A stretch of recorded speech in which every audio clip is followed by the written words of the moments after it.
nós iremos falar um pouco sobre a vida e os fatos históricos de Anaximandro, de Anaximenes e sua contribuição para a filosofia, de Pitágoras, que é um grande filósofo da natureza, e também de Tales, que foi o primeiro filósofo.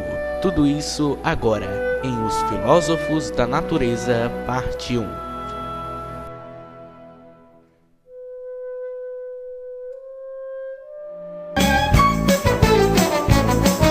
Iniciando com Tales de Mileto, vamos falar um pouco de sua vida. Tales de Mileto foi filósofo, geômetra e o primeiro dos 7 sábios da Grécia. Nasceu em Mileto em 640 a.C. e faleceu em 546 a.C. Certamente, aprendeu geometria com os sacerdotes egípcios. Inicia-se a concepção geral do universo e a explicação causal por meio dos fenômenos naturais. Supõe que a água é o primeiro princípio de todas as coisas. Em astronomia, predisse os eclipses e determinou a duração do ano. Em geometria, estabeleceu a demonstração lógica como a conhecemos atualmente, ao contrário do pensamento egípcio, para o qual era uma ciência puramente empírica. Segundo parece, Tales de Mileto nada deixou escrito, mas fundou a escola chamada Jônica, a que pertenceram Anaximandro e Anaxímenes. Tales de Mileto foi considerado o primeiro filósofo e fundador da escola jônica. Para quem não sabe, a Jônia era uma região situada no litoral da porção asiática das colônias gregas. Elaborou uma nova forma de pensar, diferente do modelo místico que encontrava explicações sobre a realidade nos deuses. Sua investigação era baseada nas observações das coisas, tentando buscar um princípio que permanece apesar do fluir das coisas. Segundo a tradição clássica da filosofia ocidental, o primeiro teórico a formular um pensamento mais sistemático, fundador em bases racionais, foi o grego Tales. Sendo o fundador dessa nova forma de pensar, ele é considerado o primeiro filósofo de que se tem notícia, inaugurando a linhagem filosófica dos pré-socráticos. Essa foi uma pequena parte da vida de Tales de Mileto, fazendo parte também da filosofia. Vamos falar um pouco agora sobre Anaximandro, de Mileto, 610 a 547 a.C. Filósofo grego oriundo da Ásia Menor, foi, ao que parece, discípulo e amigo de Tales. Atribui-se-lhe a invenção do relógio de sol e, segundo Plínio, é o primeiro que estabelece a obliquidade da elíptica. Afirma que a Terra é esférica e que o Sol é um globo de fogo da mesma medida que a Terra e que o número de mundos é infinito.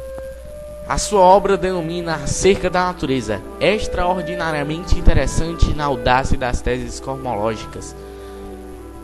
Para Anaximandro, a Terra tem a forma cilíndrica e é um astro que se encontra no centro do nosso mundo, porquanto muitos outros nos circundam.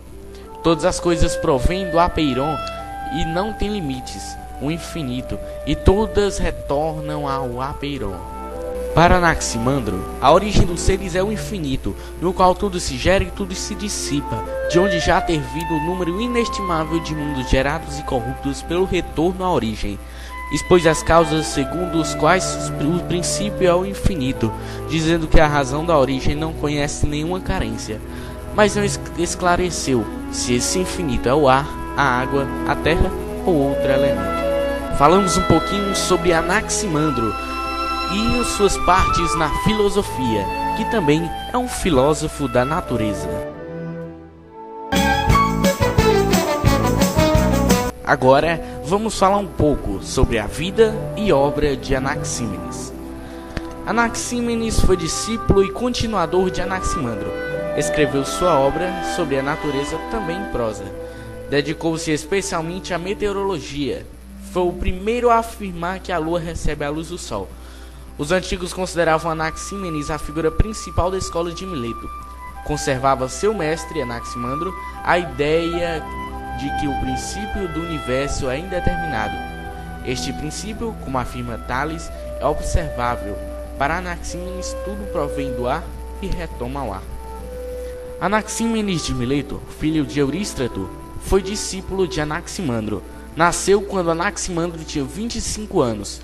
possivelmente no ano de 585 a.C., no mesmo ano do eclipse predito por Tales. Anaxímenes nasceu quando Mileto ainda era florescente cidade independente e liderava as cidades da Confederação Jônica. Para ele, o princípio fundamental da natureza era o ar, e a própria alma era constituída de ar. Restam somente 3 reduzidos fragmentos dos escritos de Anaxímenes de Mileto. Estes se devem às citações feitas por Plutarco e Aécio. Escreveu em língua jônica com simplicidade e sobriedade. Falamos agora um pouco sobre a vida e obra de Anaxímenes, que fez parte na filosofia e é um dos filósofos da natureza.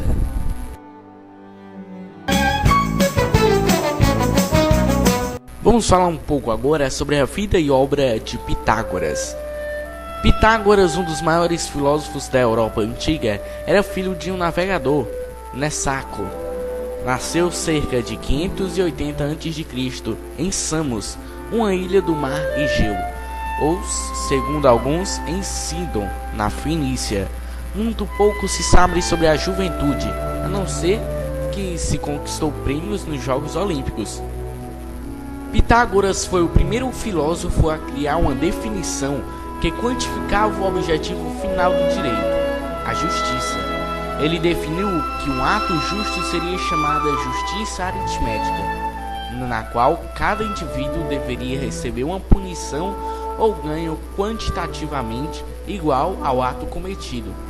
Tal argumento foi refutado por Aristóteles, pois ele acreditava em uma justiça geométrica, na qual cada indivíduo receberia uma punição ou ganho qualitativamente ou proporcionalmente ao ato cometido, ou seja, ser desigual para com os desiguais, a fim de que estes sejam igualados com o resto da sociedade.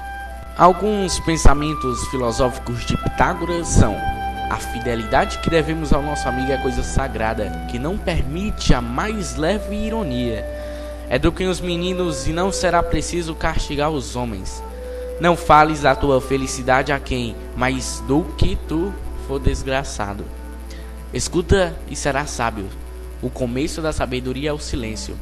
A vida é como uma sala de espetáculos. Entra-se, vê-se e sai-se. O homem é mortal por seus temores e imortal por seus desejos. Falamos apenas um pouco da vida e história de Pitágoras, que é um dos filósofos da natureza.